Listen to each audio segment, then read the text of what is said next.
say to you, is there anywhere in the Bible which gives us an idea, clear picture of what's going to happen in the future for us? And I'd say yes, there is. And what I want to do tonight is show you a very clear picture. And the truth of the thing is, most of it's already come to pass. So therefore, if what has come to pass is already part of history, then what hasn't yet come to pass must come to pass. Now, we're going to find that when people talk about prophecy, people have different ideas about prophecy. Now, the reason why they do is the way they actually interpret the Bible. Now, if we take the Bible and interpret it quite literally, so if it talks about a snake, it's the same snake as in the Garden of Eden, it's the same serpent that comes up in Revelation, the last book of the Bible. So, okay, we stay with it. But then there is another way that people interpret Scripture, and it's a big word, but it says allegorically, or they say, well, it doesn't really mean this, but they give a spiritual meaning to everything. So that's why you've got so many different interpretations. But if you just take it as exactly the way it's written and try and interpret accordingly, okay, and so there are certain pictures that the prophets saw. They might be ugly beasts, and I'll show you some in a minute, all right, and they turn up in later on through the Bible, and there's a consistency right through the whole thing. So it's not such a hard thing to interpret Scripture. Now, there was a young man called Daniel, and Daniel was taken captive from Israel and taken over to Iraq or Babylon. Now, what they did in those days, when they'd conquer a country, they'd take the sharpest knives amongst the youth, and they'd take them over to their country, and they would train them up, teach them all the culture, and then they put them in positions of responsibility. Okay, and this is what happened with Daniel. Now, if you read the book of Daniel, you'll find out that one of the king said to all these young people, they got from all over the place because he's a very powerful man, and he said, now I want you to give them the tucker we eat here in Babylon. Anyway, but you see, God's got certain food laws that enable us to live healthily if we take any notice of it. Okay, all right, most people don't, but actually, all right.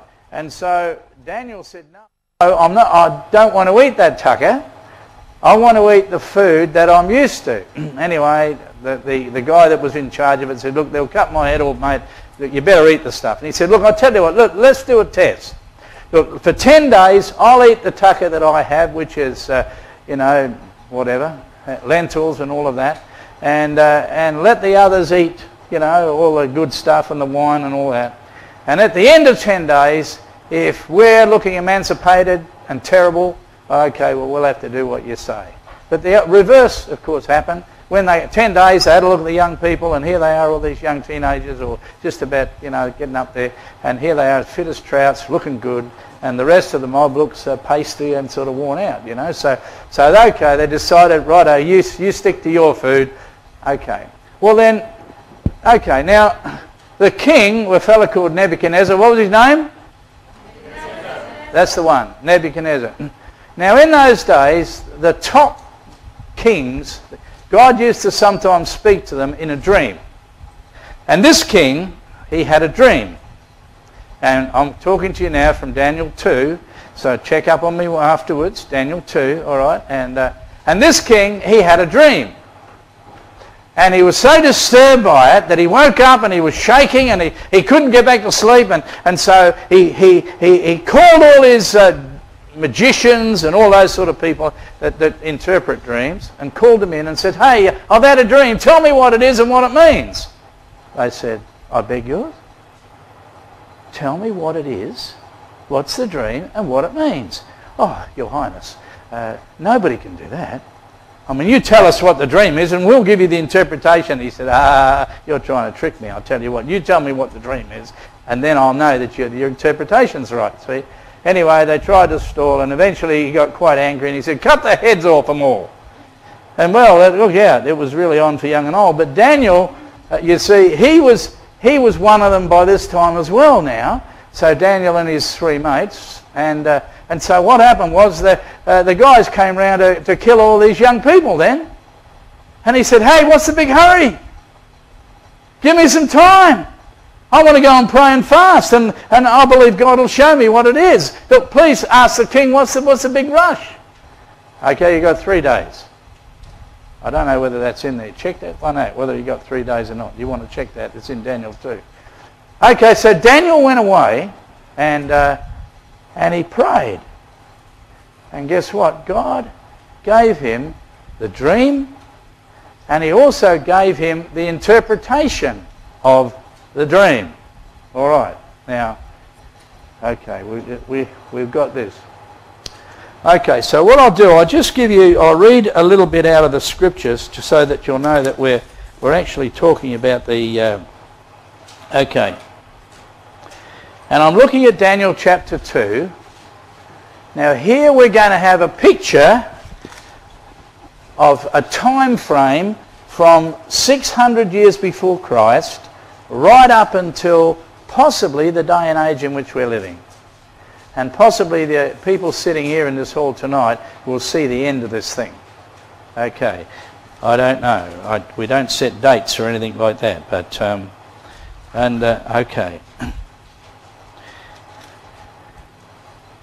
And in verse 28 of chapter 2 it says, there is a God in heaven who reveals secrets, and he has made known to King Nebuchadnezzar, okay, what will happen in the latter days. Okay, as for you, O king, thoughts came to your mind while on your bed about what would come to pass after this. And he who reveals secrets, that's God, has made known to you what will be. But as for me, Daniel said, this secret has not been revealed to me because I have more wisdom than anyone else. Okay.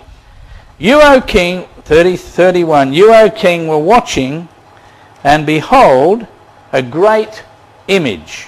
Okay. You, O king, were watching, and behold, a great... Where are we? Okay, there it is up there. You, O king, were watching, and behold, a great image, whose splendor was excellent, stood before you, and its form was awesome. The image's head was of fine gold. Look at the head on that image. You see that it's gold? Okay. See it up there? Got a gold head? Okay. Its chest and arms are of silver. Its belly and thighs of bronze. Its legs of iron. Say legs. How many legs do we have? Okay, 2 legs. All right, 2 legs of iron. And its feet partly of iron and partly of clay. Hands up those that have heard this before. Anybody here that's heard this before? 1 or 2? Okay, you're with me? You're tracking good. Now you watched while a stone was cut out without hands. Okay, you watched while a stone was cut out without hands, which struck the image on its feet of iron and clay and broke them in pieces. Then the iron, the clay, the bronze, the silver and the gold were crushed together and became like chaff from the summer threshing floors. The wind carried them away so that no trace of them was found. And the stone that struck the image became a great mountain. Say great mountain. A great mountain, and filled the whole earth. Okay. This is the dream. Now we will tell the interpretation. All right. You, O king, are a king of kings, for the God of heaven has given you a kingdom, power, strength and glory. And wherever the children of men dwell, or the beasts of the field and the birds of heaven, he's given them into your hands. You are the head of gold.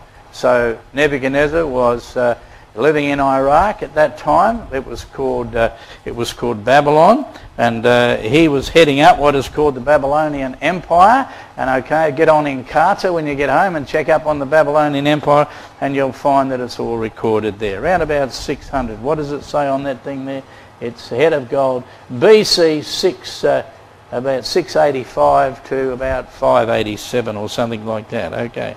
Now after you shall arise another kingdom inferior to yours, then another, a third kingdom of bronze, which shall rule over all the earth. And the fourth kingdom shall be as strong as iron, inasmuch as iron breaks in pieces and shatters everything. And like iron that crushes, that kingdom will break in pieces and crush all the others. So here we're finding here, now God is laying out very, very clearly to this king what is going to come to pass. Now Babylon's been and gone. The Medo-Persian Empire, Persia of course is Iran, okay, having strife with that at the moment. All right, Greece, the Alexander the Great, exciting story, okay. And then there was the Roman Empire, which is the hard, vicious empire.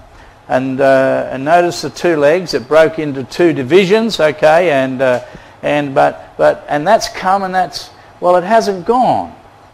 It's still been going behind the scenes, you see, because we know that because the feet is part iron, which is part of that Roman system, and clay. All right, part hard, part strong, and part not so strong. All right, so what we're going to say tonight is this, that are we living in the time of the feet of iron and clay that has 10 toes? Now, all right, now that was the dream that was given to the king, all right. But then Daniel, over in chapter 7, he had another vision, but this time instead of a beautiful image, okay, we've